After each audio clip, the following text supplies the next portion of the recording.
ओम परमात्मने नमः। हमें अभी तक यह देखा कि हमारे शरीर में सिद्धियां वैसे ही वैसे आने शुरू हो जाती हैं जैसे जैसे मन निर्मल होता चला जाता है। अनायास ही सारी चीज़ें, सूक्ष्म चीज़ें दिखाई देनी शुरू हो जाती हैं जैसे जैसे हम निर्मल मन की तरफ बढ़ते चले जाते हैं। अंदर से जब धीरे धीरे सारे मैल और कालिमा दूर होने लगती हैं तो हम सूक्ष्मता की ओर बढ़ते जाते हैं या अपने स्वयं के स्वरूप की तरफ बढ़ते चले जाते हैं।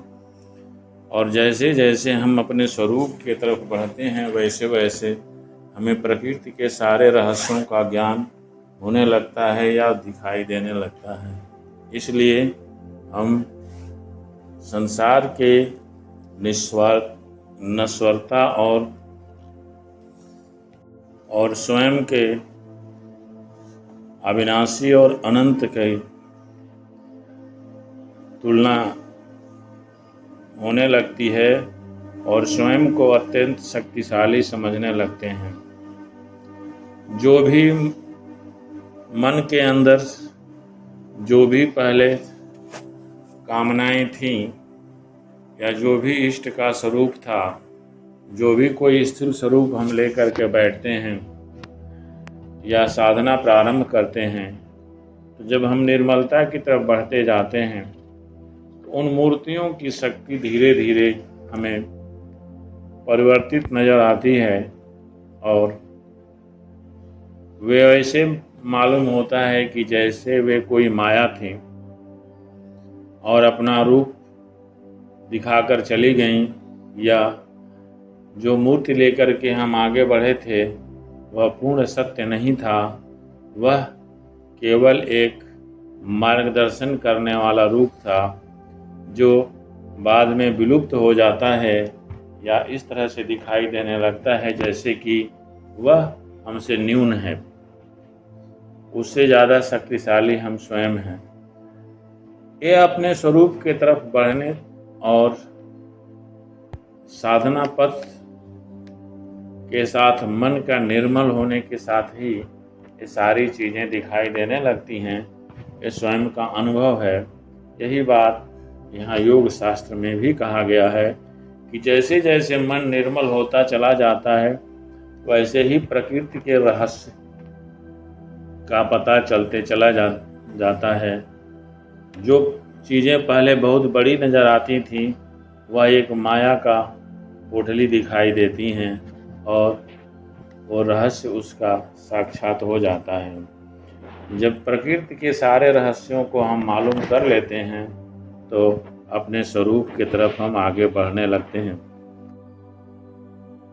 अतः योग में आरूढ़ रहने और मन निर्मल होने के साथ ही सिद्धियां प्राप्त नहीं होती हैं, वो सारी वस्तुएं हमारे चारों तरफ होती हैं, लेकिन अपनी दृष्टि की स्थूलता के कारण वो चीज़ें हमें दिखाई नहीं देती हैं। इसलिए हमें वह कुछ नया लगती हैं या सिद्धि लगती हैं। यह सामर्थ्य अपने स्वरूप में पहले से था लेकिन वह विदित नहीं था। इस माया और स्थूलता के चक्कर में कहीं कोई वस्तु बाहर से नहीं आती है, सब इस प्रकृति से ही ली जाती है और प्रकृति में ही लीन हो जाती है। और जब प्रकृति के रहस्य को मालूम पड़ जाता है तो यहीं से प्रकृति और पुरुष के संबंधों का उच्छेद होने लगता है। अब साधना में प्राणायाम का लक्षण दिया गया है। प्राणायाम को हमने देखा है कि जब श्वास और प्रश्वास की गति इतनी धीमी हो जाए जिससे कि यह मालूम ही ना पड़े कि श्वास चल रहा है, तो इसे प्राणायाम कहा जाता है। तो इस बात से सिद्ध होता है कि 3 प्रकार के प्राणायाम तो हम देख चुके हैं और तीनों प्रकार के ही प्राणायामों को साधक देश, काल और सांख्या द्वारा देखता रहता है कि वे किस अवस्था पर पहुंच चुके हैं। इस प्रकार प्राणायाम जैसे जैसे उन्नत होते जाते हैं वैसे ही वैसे उनमें लंबाई और हल्कापन बढ़ता चला जाता है। तो यह स्तंभ वृत्ति रूप तिथि प्राणायाम में भी देश का संबंध रहता है। अब पहला चीज है कि प्राणायाम के 3 भेदों को हम इस प्रकार देखते हैं। पहला है बाह्य वृत्ति। प्राणवायु को शरीर से बाहर निकालकर बाहर ही जितने काल तक सुखपूर्वक रुक सकें रोके रहना, और साथ ही साथ इस बात की भी परीक्षा करते रहना कि वह बाहर आकर कहाँ ठहरा है, कितने समय तक ठहरा है और उतने समय में स्वाभाविक प्राण की गति कितनी संख्या होती है।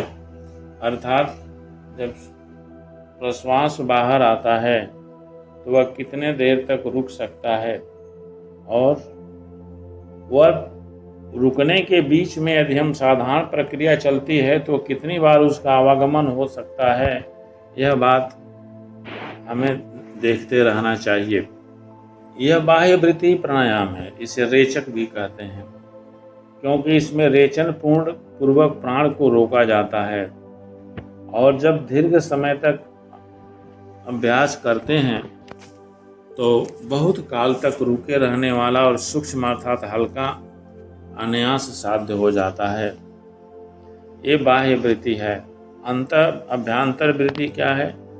प्राणवायु को भीतर ले जाकर भीतर ही जितने काल तक सुखपूर्वक रुक सकें रोके रहना, और साथ ही साथ यह देखते रहना कि अभ्यंतर देश में कहाँ तक जाकर प्राण रुकता है, वहाँ कितने काल तक सुखपूर्वक ठहर सकता है, और उतने समय में प्राण की स्वाभाविक गति की कितनी संख्या होती है। ये आभ्यंतर प्राणायाम है। इसे पूरक कहा जाता है क्योंकि इसमें शरीर के अंदर ले जाकर प्राण को रोका जाता है। अभ्यास बल से यह भी दीर्घ और सूक्ष्म होता जाता है। तीसरा है स्तंभ वृत्ति। शरीर के भीतर जाने और बाहर निकलने वाली जो प्राणों की स्वाभाविक गति है, उसे प्रयत्न पूर्वक बाहर या भीतर निकलने या ले जाने का अभ्यास न करके प्राण वायु स्वभाव से ही बाहर निकला हो या भीतर गया हो, जहाँ हो वहीं उसकी गति को स्तंभित कर देना, रोक देना, और यह देखते रहना कि प्राण किस देश में रुके हैं, कितने समय तक सुखपूर्वक रुके रहते हैं, इस समय में स्वाभाविक गति की कितनी संख्या होती है। यह स्तंभ वृत्ति प्राणायाम है। इसे कुंभक प्राणायाम भी कहते हैं। अभ्यास बल से यह भी दीर्घ और सूक्ष्म होता है। कई जगह यह भी कहा था कि केवल कुंभक होता है, और कहीं भी इसे चौथे प्राणायाम को केवल कुंभक कहते हैं। इस प्रकार यह साधना या प्राणायाम की बात कही गई है। बाहर और भीतर के विषयों के चिंतन का त्याग कर देने से, अर्थात इस समय प्राण बाहर निकल रहे हैं या भीतर जा रहे हैं अथवा चल रहे हैं कि ठहरे हुए हैं, इस जानकारी को त्याग करके मन को दृश्य चिंतन में लगा देने से देश काल और संख्या के ज्ञान के बिना ही अपने आप जो प्राणों की गति जिस किसी देश में रुक जाती है, वही चौथा प्राणायाम है। यह पहले बतलाए हुए 3 प्रकार के प्राणायाम में सर्वथा भिन्न है। यह बात दिखलाने के लिए कहा गया है। यह अनायास होने वाला राजयोग का प्राणायाम है। इसमें मन की चंचलता शांत होने के कारण अपने आप प्राणों की गति रुकती है, और पहले के अनुसार प्राणायाम में प्रयत्न द्वारा प्राणों की गति को रोकने का अभ्यास करते करते प्राणों की गति का निरोध होता है। यही इसकी विशेषता है। और जैसे जैसे मनुष्य प्राणायाम का अभ्यास करता है, वैसे ही वैसे उसके संचित कर्म संस्कार और अविद्या क्लेश दुर्बल होते चले जाते हैं। ये कर्म संस्कार और अविद्या आदि क्लेश ही ज्ञान का पर्दा है। इस पर्दे के कारण ही मनुष्य का ज्ञान ढका रहता है, अतः वह मोहित हुआ रहता है। जब यह पर्दा दुर्बल होते होते सर्वथा क्षीण हो जाता है, तब साधक का ज्ञान सूर्य की भांति प्रकाशित होने लगता है। इसलिए साधक को प्राणायाम का अभ्यास अवश्य करना चाहिए। प्राणायाम के अभ्यास करने से धारणा की योग्यता भी आ जाती है, या यानी उसे चाहे जिस जगह अनायास ही स्थिर किया जा सके। यह साधना का तरीका और साधना का कैसे यहाँ संचालन होता है उसके विषय में कहा गया। इस प्रकार से प्राणायाम का अभ्यास करते करते मन और इंद्रियां शुद्ध हो जाती हैं। इसके बाद इंद्रियों की बाह्य वृत्ति को सब ओर से समेटकर मन में विलीन करने के अभ्यास का नाम प्रत्याहार है। अर्थात इंद्रियों की जो बाह्य वृत्तियां हैं सबको सब ओर से समेटकर मन में विलीन कर देना, वृत्तियों को, बाह्य वृत्तियों को मन में विलीन कर देना और इन विषयों का त्याग करके और चित्त को अपने ध्येय में लगाता है, और इस अभ्यास का नाम प्रत्याहार है। उस समय जो इंद्रियों का विषयों की ओर न जाकर चित्त में विलीन सा हो जाना है, यह प्रत्याहार सिद्ध होने की पहचान है। यदि उस समय भी इंद्रियां पहले के अभ्यास से इसके सामने बाह्य विषयों का चित्त उपस्थित करती रहें तो समझना चाहिए कि प्रत्याहार नहीं हुआ। उपनिषदों में भी वाक शब्द से उपलक्षित इंद्रियों को मन में निरुद्ध करने की बात कहकर यही भाव दिखलाया है।